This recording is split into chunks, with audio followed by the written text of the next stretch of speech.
जोधपुर के बानड़ इलाके में सुबह के करीब 6:30 बजे सीवर की सफाई करने वाले कर्मचारी अपने अपने काम में लगे हुए थे।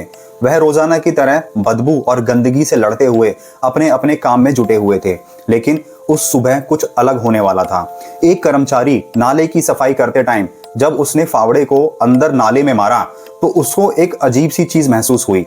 उसको महसूस हुआ कि फावड़े में कुछ भारी सी चीज अटक गई है। जब उसने फावड़े को दोबारा नाले के अंदर मारा तो उसके हाथ में एक बैग आया, और जब उसने बैग को खोल के देखा तो वह हिल गया। उसने देखा कि बैग में से एक इंसान का हाथ बाहर आ रखा है। यह देखकर वहां खड़े और भी कर्मचारी काफी डर गए। उन्होंने सोचा कि नाले की सफाई और की जाए, क्या पता कुछ और भी मिले। तो फिर वही कर्मचारी नाले की और गहराई से सफाई करते हैं और उनको फिर वैसा ही एक और बैग मिलता है। वह उस बैग को भी निकालते हैं और जब उन दोनों बैगों को वह खोल के देखते हैं तो उनके होश उड़ जाते हैं। उन्होंने देखा कि दोनों बैग में इंसान का एक शरीर पड़ा हुआ है जो कि अलग अलग हिस्सों में बटा हुआ है। वह तुरंत बिना देरी करे पुलिस को कॉल करते हैं। पुलिस मौके पर पहुंचती है और वह बैग और उसके अंदर सारी चीजें देखती है। यह सब देख के तो लग रहा था कि ये कोई आम झगड़ा नहीं है, ये कोई बहुत बड़ी साजिश है। पुलिस के सामने सबसे बड़ा सवाल यह था कि इसके पीछे किसकी साजिश है। इसका जवाब हर कोई जानना चाहता था। यकीन मानो दोस्तों, आप जब इसके पीछे की सच्चाई सुनोगे तो आप भी यह जरूर सोचोगे कि यार कलयुग इतना बढ़ गया है जहां अपने खुद के सगों पर भी हम विश्वास नहीं कर सकते। तो कौन था इसके पीछे का मास्टरमाइंड और किसने रची इतनी बड़ी साजिश, जानेंगे इस वीडियो में। वीडियो को एंड तक देखिएगा, अपने विचार कमेंट बॉक्स में जरूर दीजिएगा और वीडियो को लाइक जरूर कीजिएगा। तो चलिए कहानी शुरू करते हैं। तो कहानी शुरू होती है राजस्थान के छोटे से गांव खग्गर से। यहाँ एक लड़का रहता था जिसका नाम था चरण सिंह उर्फ सुशील जाट। वह अपने परिवार का इकलौता और प्यारा बेटा था। उसकी 2 बहनें थीं और माता पिता थे। दोनों बहनों की शादी हो चुकी थी और वह अपने ससुराल में खुशहाल जिंदगी व्यतीत कर रही थीं। सुशील पढ़ने में बहुत ज्यादा इंटेलिजेंट था। उसका एकमात्र सपना था कि उसको एक सरकारी नौकरी मिले और वह दूसरी तरफ अपने परिवार का भी पूरा ख्याल रखता था। सुशील ने सरकारी नौकरी पाने के लिए जी तोड़ मेहनत की और फाइनली उसकी मेहनत रंग भी लाई। सुशील की नौकरी राजस्थान सरकार के कृषि विभाग में लग गई। अब उसकी सरकारी नौकरी लग गई तो अब वह बहुत खुश था।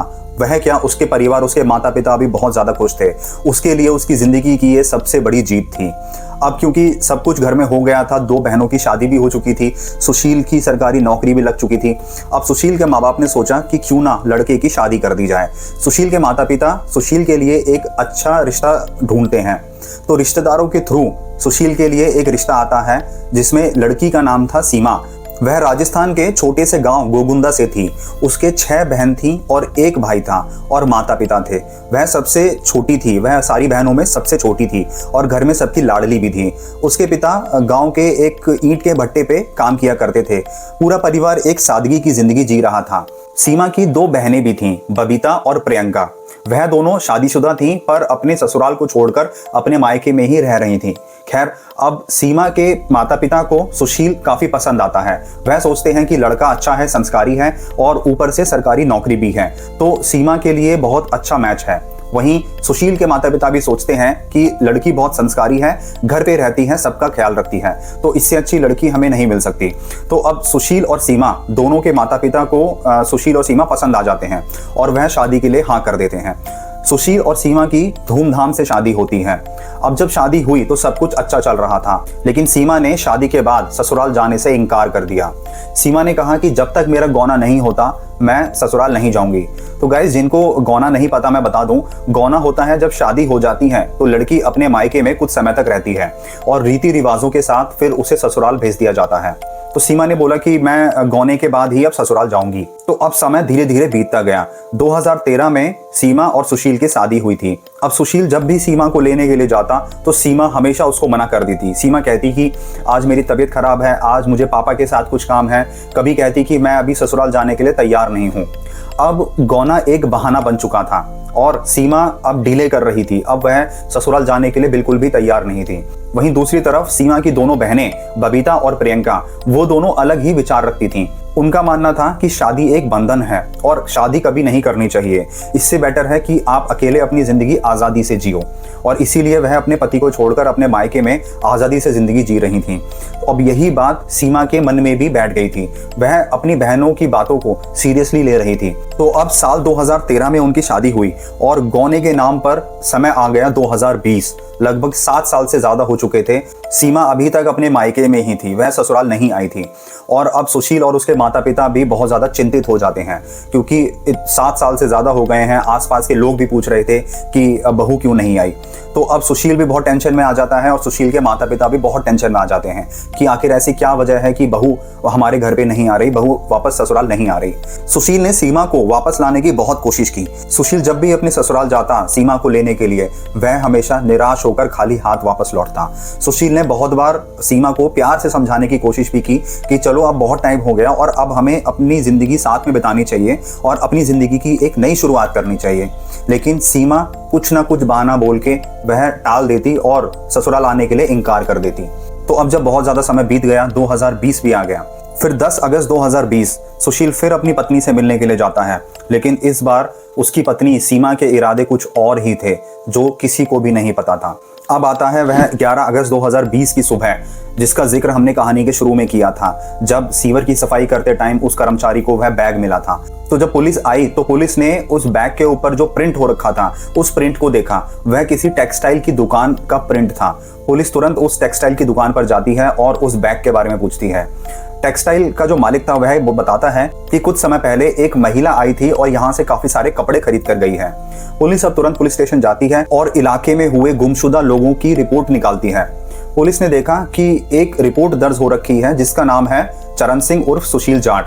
पुलिस उसकी रिपोर्ट लेकर जाती है, उसकी फोटो मंगवाती है और जब उस बॉडी से जब वो मैच करती है, जो नाले के अंदर बैग के अंदर बॉडी मिली थी, तो यह कंफर्म हो जाता है कि यह बॉडी सुशील जाट की ही है। अब पुलिस तुरंत सुशील की फैमिली को कॉल करके नाले में मिले उस बैग के बारे में बताते हैं और उसके अंदर मिली उस बॉडी के बारे में भी बताते हैं। सुशील के घर वाले फूट फूट कर रोने लगते हैं, क्योंकि वह उनका इकलौता बेटा था। और अब पुलिस सुशील के घर वालों से भी पूछताछ करती है कि इनके साथ किसी की दुश्मनी थी। तो सुशील के घर वाले बताते हैं कि हमारा बेटा तो बहुत सीधा साधा बेटा था, सरकारी नौकरी करता था और इसकी किसी के साथ दुश्मनी नहीं थी। हाँ, लेकिन इसकी शादी हुई थी। शादी के बाद जो इसकी पत्नी थी वह अभी तक ससुराल नहीं आई है और उसके साथ थोड़ी अनबन चलती रहती थी।